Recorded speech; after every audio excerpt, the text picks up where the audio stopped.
one of those and lid it with an airlock. There you go. And just leave it like that. Usually they're so alcoholic they don't go moldy. I've never had one go moldy in the week while I was waiting for it to be the day to put out the slop. And the other nice thing is a lot more of the juice comes out of it. Yep. So you can either skim off the juice if you sanitized everything properly, or just pour off the juice so that it's not so sloppy to put in the bin. Now see, they don't collect compost here, but I collect compost. So I take all of my food scrap stuff that's not meat, and so coffee grounds, eggshells, fruit leftovers, used fruit from meads, whatever, and it goes into a bucket, and I take it out to my composter once a week. But I love the idea of using an old honey bucket, because actually I have a couple of those laying around, and I was just the other day going, dang, I need a bigger container, what do I have, and not even thinking about that. So it's like, hello, I've got I don't know how many pails out on the porch that I'm not using. And a couple of them are, old brew buckets or whatever that, they've just got, they're not good for making mead anymore because they've got once the plastic started to, I get a couple where the plastic started to bubble. And it's time to retire those ones to fruit duty usually. Exactly, yeah. So I'm going to just set one of those right next to the trash can and throw all my fruit and leftovers into that, and I can put the top on it so it doesn't stink up the kitchen or draw fruit flies, so that'll make my husband happy. Because my container was full and my composter was flipped over, and I couldn't get it to come upright because it was still full of compost, and and so it was just laying there, and meanwhile I'd filled up the little container that I had, and I've just been wasting perfectly good. I mean, with every time I put something in the trash, it should go in the composter. I'm like, because it's good potential compost. So yeah. Well, when I was working at the farm, I used to be able to fling stuff in the poop pit. Yeah. And that worked out fine. And my mom used to have a big compost pit too. But now the city has decided that they only pick up garbage every other week, but they pick up compost every week in an attempt to get every. Well, yeah. I don't know if they actually make money on it, but it keeps it out of the landfill. Yeah. Well, and they've probably. I mean, you think about city beautification projects and everything that they plant things in, they need compost. Well, I'm not sure if they do that or if they sell it to people to try to recoup some of the costs or what. I don't know exactly what they do with it. I'm sure I could find it out in 5 minutes with Google. Case, it makes amazing compost, but don't leave it uncovered because it'll get stinky and smelly. And exactly, and fruit flies, bane of my existence. Yeah, I know. Especially if there's been specific fruits. I mentioned the pears that I always sulfite or heat process, otherwise they start growing mold. I also like using crab apples a lot, and I find I can't mash them unless I steam them a little bit first. So what I do is I just sort of process them in a similar way to if I were making jelly out of them. And I put them in a basket inside a stock pot, and I steam them for 10 minutes. Okay. And it makes the skins nice and pink, so they end up with a little. The carboy has a nice color, but it's blonde by the time it gets into the bottle. I do that with the crab apples because otherwise the little suckers are so hard you're going to break your arm trying to mash. Yeah, I didn't think. You break the masher. Apple. Yeah, you'll break the masher first. Yeah. They're hard as rocks. So what I do is I steam them, and then and just a quick steam I don't find gives them a cooked flavor. They don't taste like apple jelly. And even if they did, crab apple jelly friggin' kicks ass. So it wouldn't bother me even if it did, but I don't find it imparts a cooked flavor to it. And then you got to let it cool and then use the pectinase, because by heating it up you're bringing out the pectinase, or you're bringing out the pectins, so you need pectinase. What else? Red currants. If you are using more than about 2 pounds per gallon of red currants, you're going to need to deal with the acidity levels.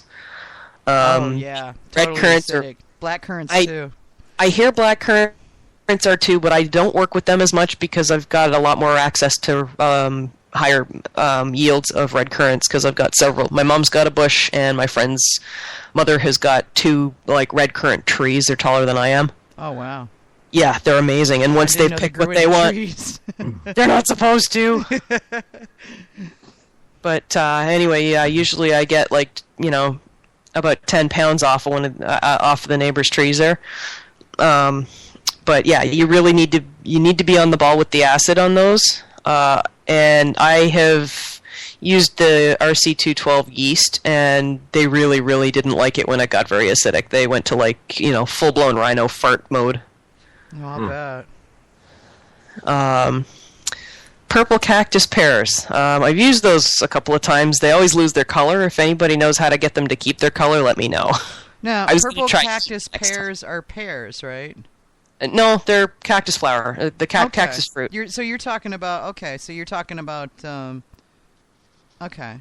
But apparently they come in white and purple, and the purple ones are an absolutely gorgeous color, and the must, when I mixed it up, was beautiful, but by the time it had finished fermenting, it was, blonde. Are these prickly pears? Prickly pears, yeah. Oh, okay. Just making sure we're talking about the same thing. Now, I have a caveat on those, too. Wear gloves. Leather gloves when you pick them. Yeah, I learned the hard way that they have little, almost invisible spines on them that are, thinner than the thinnest needle ever. And they will work their way into your skin and stay there for weeks. Yeah, and you won't know they're there except that they're itchy and they'll blister because they fester. They're horrible. They do. They're nasty, yeah. Yeah. Never, ever, ever. Not, and you want to wear gloves when you pick them. And then, how do you get the spines off of them? Do you boil them or yeah? What I did was dip them in boiling water, and that just sort of cooks the skins a little bit. Yeah, and then you can and it softens the spines and makes them fall out so they don't stick into you. But I mean, even just bringing them home from the store, I got spined a couple of times, and those little suckers, they hide. They're worse than fiberglass. Oh yeah, they're very much like fiberglass. That's what I ran into was that it was almost impossible, and Sammy went and picked them with me. Oh, so God. My little girl had them all up under her fingers, and she was all of maybe 9 at the time. Oh, no. Yeah, so how do you explain to your 9-year-old that this is your fault, and no, the pain's not going to go away until they just sort of work their way out of your... out of your skin on their own, which they do eventually. But in the meantime, it's like having the itchiest thing possible under your skin. It's just nasty. Now, one trick I did learn after using long fiberglass Bondo for auto body repair was if you use leg wax and put it on your hands and peel it off, it pulls a lot of the spines out. Oh, that's good to know. Yeah, we have a neighbor, and then there's that has a prickly pear, and then there's a huge prickly pear at this office building. And we were showing Sammy how to rollerblade, and so we were rollerblading in the parking lot, and on the weekend when they were closed, and they had this giant prickly pear covered in the beautiful purple fruit. And I thought, this was before I knew that I hated prickly pear mead, but I thought, oh, those fruit are so awesome. Pretty. They're so pretty. I got to make a mead out of this. Ow. Yeah. Actually, I find they don't taste like anything. If you ask me what a prickly pear tastes like, I couldn't answer you. I don't know what they taste like. I've eaten them a bunch of times. I don't know what they taste like. All I've ever done is juiced them and mixed them with lemonade. Yeah, awesome. I'm kind of burned out on prickly pears because of the one time I had what was a really well-made prickly pear mead, but just the flavor was like... It was like tequila mead, and I only drink tequila when I'm feeling stupid and want shots. So, and the only other time I ever drink tequila is in a margarita. So, and that's a whole nother proposition. Let's see, what else might people not have experience with? I have made wild grape wine and jam and jelly a number of times, and they're about the size of peas. Yeah. And you have to sort of... What I do is when I pick them, I pick them by the bunch, and then when I get them home, I dunk all the bunches in water, skim off all the spiders that eventually come up, because there's always spiders hiding in them. And one year I had 3 itty bitty tiny praying mantises. Baby praying mantises in your mead. They're so cute. They won't drink much.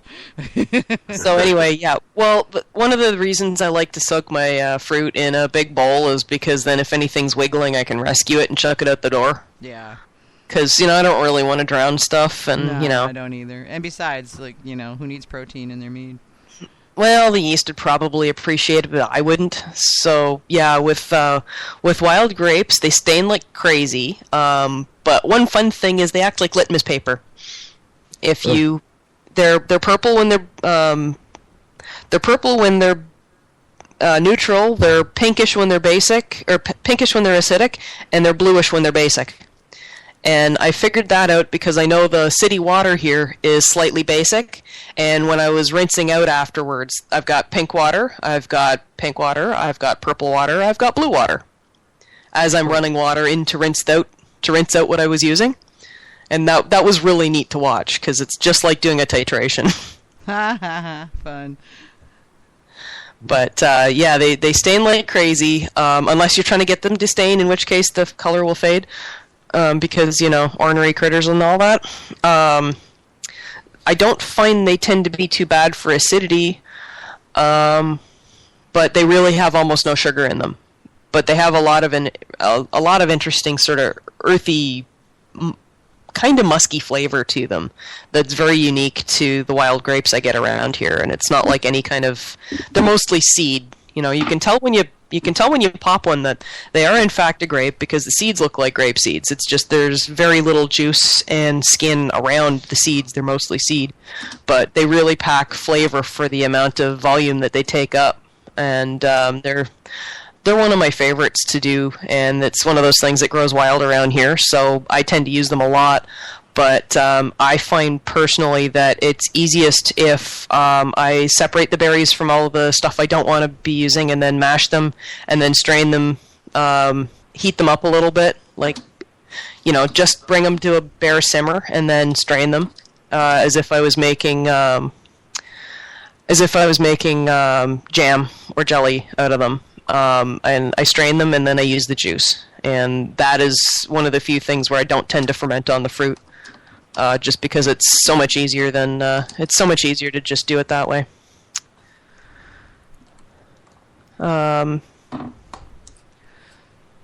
So Vicky, you've got some favorite fruits to use. You want to talk about some of those?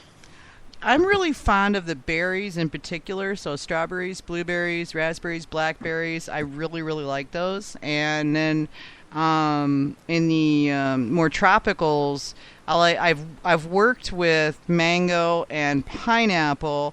I really like kiwis, but I've never made a mead with them, but I really like the fruit. And I love cantaloupes, but the cantaloupe meads I've had have been not that great, and I'm not sure, how that would turn out. But it's hard to find a well-flavored cantaloupe, too, so, Yeah, I'm not sure. I've made watermelon wine once, and it doesn't really carry over a lot of the flavor, even though it was pretty much straight watermelon juice that I made. Well, there isn't watermelon juice mostly, water. Water. Yeah. I mean, that's kind of what makes watermelon so awesome. So, yeah, it's interesting because I would have thought more flavor would come through, but I don't know. No, the only watermelon I've ever tasted is Jolly Rancher watermelon. So yeah, well, yeah. Really? Well, no, I mean, yeah, I mean, you bite into watermelon, and it's just, I don't know, it's just wet cellulose. Fair enough. Now, just to let you know, Vicky, I have made kiwi wine a couple of times. How did you get a lot of the kiwi flavor?